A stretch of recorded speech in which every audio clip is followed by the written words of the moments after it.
Middle east एक बार फिर इतिहास के सबसे खतरनाक मोड़ पर खड़ा दिख रहा है। जंग के बादल गहरे हो चुके हैं। तेहरान से वॉशिंगटन तक बयान, सैन्य तैनाती और मनोवैज्ञानिक चेतावनियां तेज हो गई हैं। सवाल साफ है कि क्या अमेरिका और ईरान आमने सामने आने वाले हैं? क्या supreme leader Ayatollah Ali Khamenei सच में बंकर में शिफ्ट हो चुके हैं? और अगर जंग भड़की तो इसका असर पूरी दुनिया पर क्या होगा?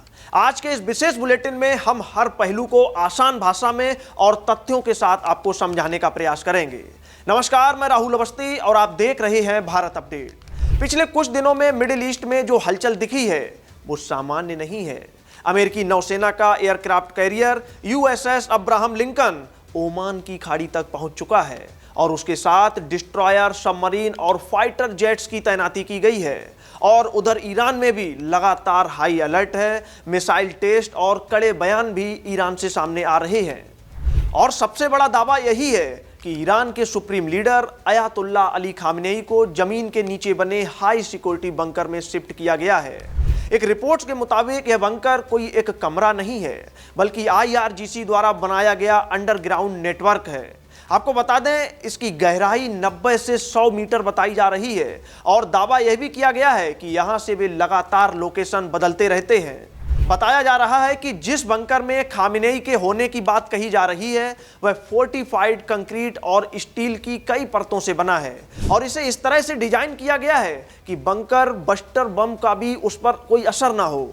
कुछ दावे तो यहां तक कहते हैं कि परमाणु हमले की स्थिति में भी अंदर मौजूद लोगों को नुकसान नहीं पहुंचेगा। ये इतना सुरक्षित बंकर है। अब सवाल उठता है कि अमेरिका कितनी तैयारी कर चुका है।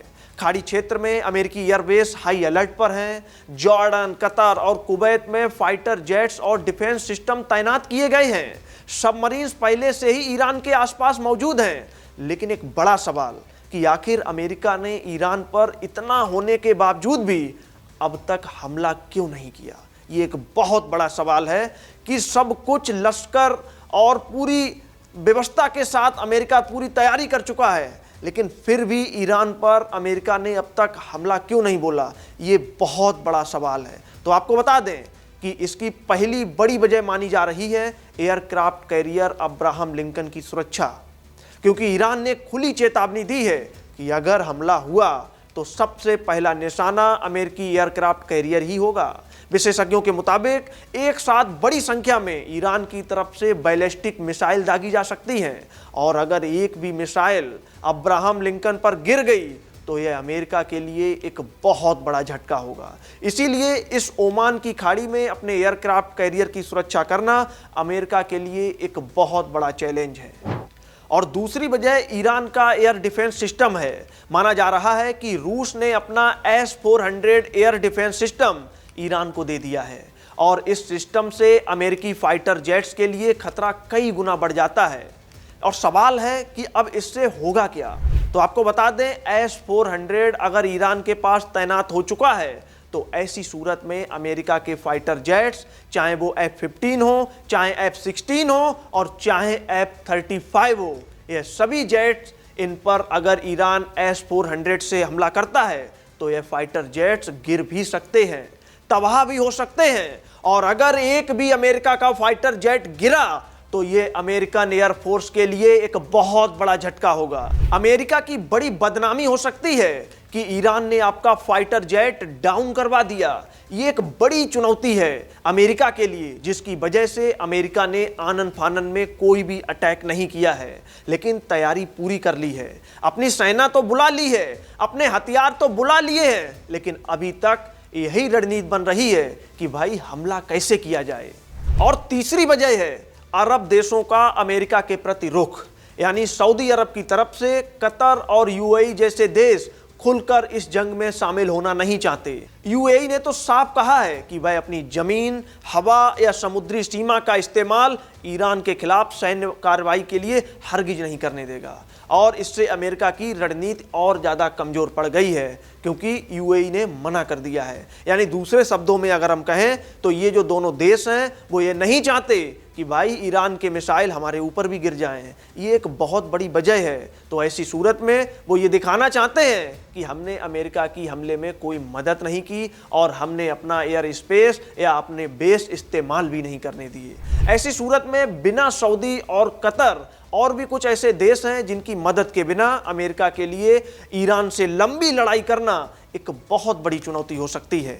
चौथी वजह इजराइल की मौजूदा स्थिति है। हालिया 12 दिन की जंग के संघर्ष के बाद इजराइल का मिसाइल डिफेंस सिस्टम पहले जैसा अब मजबूत नहीं माना जा रहा है। इसलिए हमले को लेकर जो इजराइल की सेना है, इजराइल की एयरफोर्स है, वो अब उतना ज़्यादा उत्सुक नहीं है और थोड़ा सा डिफेंसिव होकर चल रही है कि भाई कहीं हम पर अगर बड़ा मिसाइल हमला हो गया, और वो होना भी तय है। और अगर ईरान ने 600 या 700 मिसाइल से एक साथ इजराइल पर हमला किया तो क्या इजराइल का डिफेंस सिस्टम इसको रोक पाएगा? ये अपने आप में एक बहुत बड़ा सवाल है और ये भी एक वजह है जिसके कारण अभी तक अमेरिका ने ईरान पर हमला नहीं किया है। और पांचवी बड़ी चिंता ईरान के ICBM दावे हैं। अगर ईरान के पास लंबी दूरी की मिसाइलें हैं तो यूरोप ही नहीं, अमेरिका तक खतरे में आ सकता है।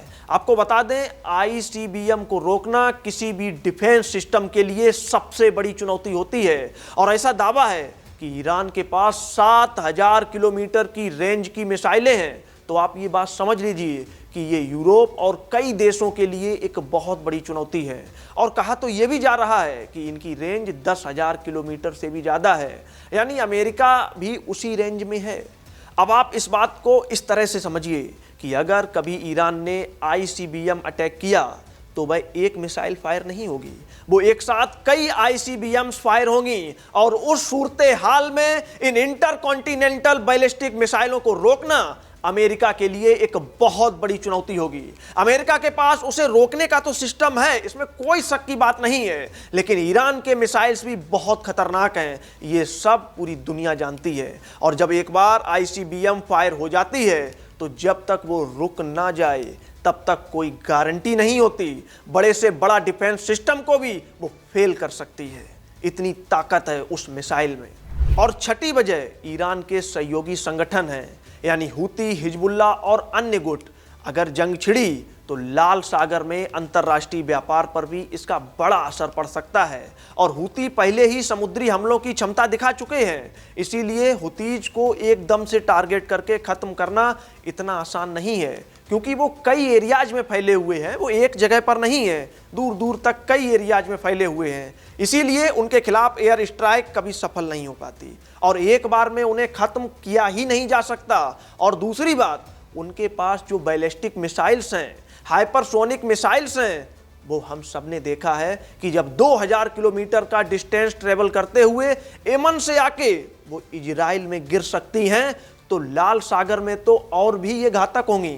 यानी ट्रेड के लिहाज से एक बड़ी चुनौती हुतीज और हिजबुल्ला पैदा कर सकते हैं। और सातवीं और सबसे अहम वजह, विशेषज्ञ मानते हैं कि अली खामेनेई साहब को सत्ता से हटाना नामुमकिन है। उनको सत्ता से हटाने की जो कोशिश थी, जो ये प्रदर्शन हो रहे थे, जैसा कि ईरान ने आरोप लगाया कि इजराइल और अमेरिका की तरफ से फंडिंग हो रही है, विदेशी ताकतें इसको फंड कर रही हैं, इन सब कोशिशों के बावजूद अली खामेनेई को सत्ता से हटाने का जो षड्यंत्र था, जो प्लान था, वह अब पूरी तरह से फेल हो चुका है। और सैन्य हमले से ईरान में सत्ता परिवर्तन संभव नहीं है। और अगर हमला हुआ और खामेनेई सत्ता में बने रहे तो अमेरिका का मुख्य उद्देश्य तो विफल ही हो जाएगा, क्योंकि हमला की वजह अली खामेनेई को सत्ता से हटाना है। और अगर हमले के बावजूद भी वह सत्ता से ना हटे तो अमेरिका फ्लॉप हो जाएगा। और इसी वजह से यह जो बड़े 7-8 रीजन्स हैं जिसकी वजह से अमेरिका फूंक फूंक कर कदम रख रहा है। अमेरिका ने एयरक्राफ्ट कैरियर तो बुला लिया है, सेना बुला ली है, लेकिन अब ये नहीं समझ में आ रहा है कि भाई किया क्या जाए, हमला कैसे किया जाए, कहीं मामला उल्टा ना पड़ जाए। वहीं ईरान की राजधानी तेहरान के सबसे अहम चौराहे एंगेलाब स्क्वायर पर लगा पोस्टर भी इसी रणनीति का हिस्सा है। चौराहे पर एक ऐसा पोस्टर लगाया गया है जिसमें अमेरिकी एयरक्राफ्ट कैरियर दिखाया गया है, जिसमें डेक पर खड़े फाइटर जेट जल रहे हैं, विस्फोट हो रहे हैं, चारों तरफ लाशें बिखरी हैं और बहता हुआ खून समुद्र में अमेरिकी झंडे की धारियों जैसा आकार बनता नजर आता है। पोस्टर पर लिखा है कि अगर तुम हवा बोओगे तो बवंडर काटोगे, जिसे सीधे सैन्य चेतावनी माना जा रहा है। और अब सबसे डरावना सवाल आता है कि अगर तीसरा विश्व युद्ध हुआ तो क्या होगा। आपको बता दें, दुनिया में करीब 13,000 परमाणु हथियार मौजूद हैं और विशेषज्ञ कहते हैं कि सिर्फ इन 13,000 में से केवल 100 न्यूक्लियर बम भी अगर फूटे तो धरती पर न्यूक्लियर विंटर आ जाएगा, सूरज की रोशनी कम हो जाएगी, फसलें उगनी बंद हो जाएंगी और भूख से करोड़ों लोग मर सकते हैं। इतना खतरनाक यह युद्ध हो सकता है। इस जंग का असर भारत समेत पूरी दुनिया पर पड़ेगा। तेल की कीमतें, व्यापार, सप्लाई चेन और वैश्विक अर्थव्यवस्था सब कुछ हिल सकता है। और यही वजह है कि दुनिया की नजरें तेहरान और वाशिंगटन पर टिकी हैं। तो फिलहाल तस्वीर साफ है, अमेरिका पूरी ताकत दिखा रहा है, लेकिन हमले के लिए सोच समझकर निर्णय लेगा। और उधर ईरान भी डरने के बजाय चेतावनी दे रहा है।